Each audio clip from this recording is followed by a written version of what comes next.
Good morning, children. Welcome to science class.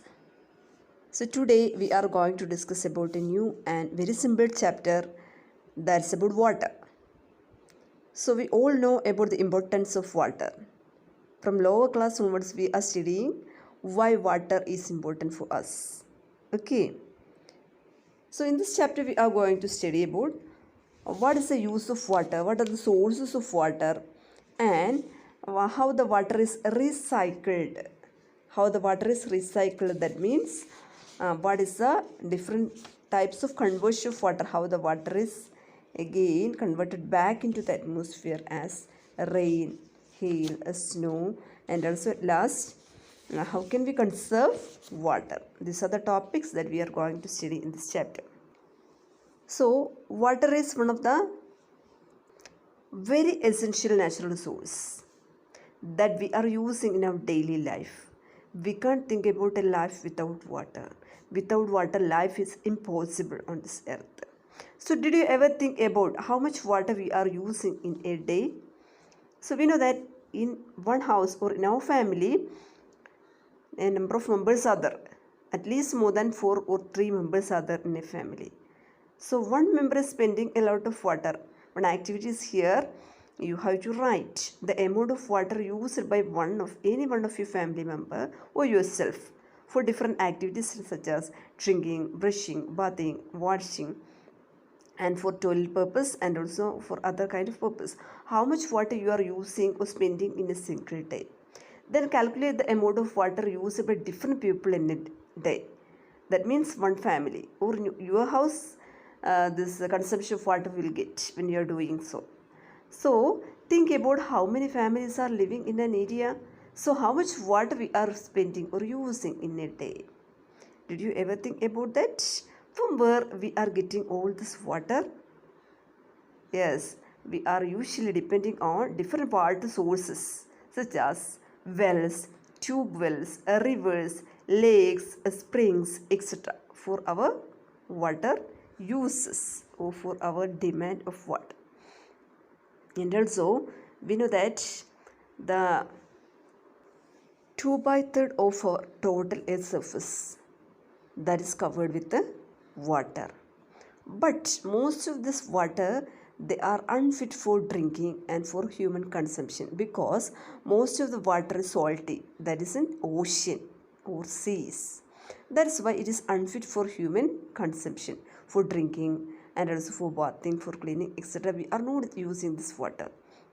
Mainly the human beings, we are using the water present in the underground. Okay, this underground water we are usually taking out by the help of wells, tube wells, etc. Did you ever think how this underground water gets recharged?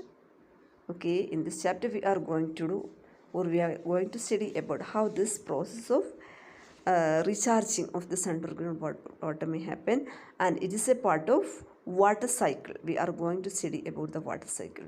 So first of all we are discussing about the disappearing trick of water. That's in the textbook. You can see what is this disappearing trick of water. For example, just after washing the clothes, what we are doing, we are spreading it outside. For what purpose? To make it as dry. So after some time, after 1 or 2 hours, when we are looking that the complete dress or clothes in the outside which will becomes dry, then what happened to this water? That is because of the process that we studied in our junior classes called evaporation. Evaporation is a continuous process and it is happening in daytime continuously because of the heat from the sun. What is this evaporation? The conversion of water into water vapor. So this is a continuous process that is taking place in day and night. In night it is very slow, but during daytime in the presence of sunlight it's a quick process. That means the water present over the surface of water, not only from the dress, from all the areas, from the plants, from the water, this rivers, ponds, lakes, oceans, etc. From all this area, what is happening? Evaporation is taking place. That's a disappearing trick. That means some amount of water that is lost into the atmosphere or rising up into the atmosphere as water vapor. In page number 139, you can see different activities to demonstrate this disappearing or evaporation. Two plates, by the help of two plates, you have to keep in sunshine, and also under shade you have to keep this plates with water, you can see. And after some time we can see that some of the water is losing into the atmosphere as water vapor.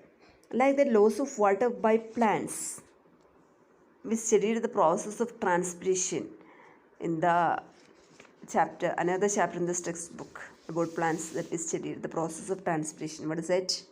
That is the loss of water from the plants as water vapor through a small opening in the leaf called a stomata. So what will happen to all this water? They are evaporating over the surface. Yes, they may rise upwards and condense to form clouds. Condensation, another process, okay, that is involved in this water cycle. Condensation, a number of activities here, that is activity 3 is well explaining about the process of condensation. One activity by using the cool bottle or cool glass from the refrigerator. Take one water bottle from the refrigerator and keep it over our dining table or anywhere else. So after some time, what we can see, over that bottle we can see a large number of water drops. A number of water drops may be there over the surface of this bottle. From where all these water drops comes? Is it from inside of the bottle? No, it is exactly from the outside of the bottle. That means the air contains a lot of water vapor. This water vapor sticks, this water vapor condense and stick over the cool surface. This water bottle acts as a cool surface. Over the cool surface, the water vapor present in the air may stick. This is the process that is happening in the top of the atmosphere. That means as we go higher from the surface of the earth, the water or the air, water vapor present in the air gets cooler. When the air moves up, it cooler and cooler. So after reaching sufficient height, the air becomes so cool, all the water vapor present in it condenses to form tiny drops of water called droplets. This droplets of water increases in its size and remain floating over the surface, over the atmosphere, and appears to us as clouds. Okay, clouds. This clouds grows, and it may this larger clouds, this combines to form, and which will becomes so heavy that they begin to fall. These falling water drops we are calling as the rain. Okay, so what happened now? From the surface of the earth, the water rises upward, which condenses to form clouds again, which may falls down over the surface of this earth as a rain. Okay, rain, hail or snow. Hail means what? Alipalam. Okay, all these are the different forms of water. They are returning back to the surface of earth. Okay, the remaining part we will discuss in the next class.